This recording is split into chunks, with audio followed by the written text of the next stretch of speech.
When you desire something or want to manifest something, you want to ask yourself, what are the deeper psychological motivations here? What is your intention? Why do you think that thing, if you get it, what is it going to do to you? Everything is emotionally derivative, right? So like, let's look at careers, for example.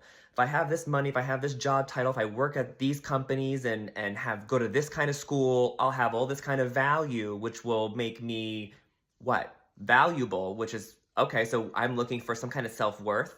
If I'm successful in society in a career, then that makes me valuable. I'm high value. What does that actually mean?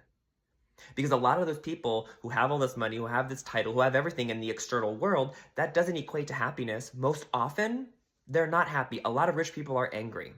So the concept of money, right? Like, yes, money is safety, but you don't need a lot of money to be safe. So then this concept that we have, of if I get this thing, what are you looking for?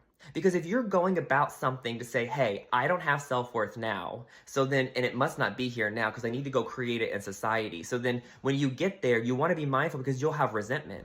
Because that's why people have midlife crisis, because they've done all these things right, but then they're not happy. They don't reach what we were telling everyone that you're going to reach. You can have happiness, peace, and contentment and joy now. It's not separate from you. So when you go about this belief that it's separate, it's in the future, it's in something to acquire, then you've already separated yourself from it. The issue is you think when you get that, you'll have it, but no. You've already separated yourself from it. You don't think it's here. So when you get the thing, that state of being separate from happiness, wanting something else, will still remain. That's why people have midlife crisis, because they've done all the right things and they're realizing, oh, I'm not having what I was supposed to have. My misery or my separation from love is still present, even though I accrued all these physical forms. And you kind of look at relationships too. Why do you want to be in a relationship? If you want to be in a relationship because you feel less than or lonely without one, then you will unconsciously allow red flags to happen. Because your motivation is to not be lonely, not to find the right person and to expand your happiness that you currently have. Because if you're feeling lonely, then you don't feel happy. So then you're making a decision from a place of not being happy, which means you're making a decision from not a loving place. You're making a decision from an unloving or a fearful place. And whatever decision you make, it's going to extend itself.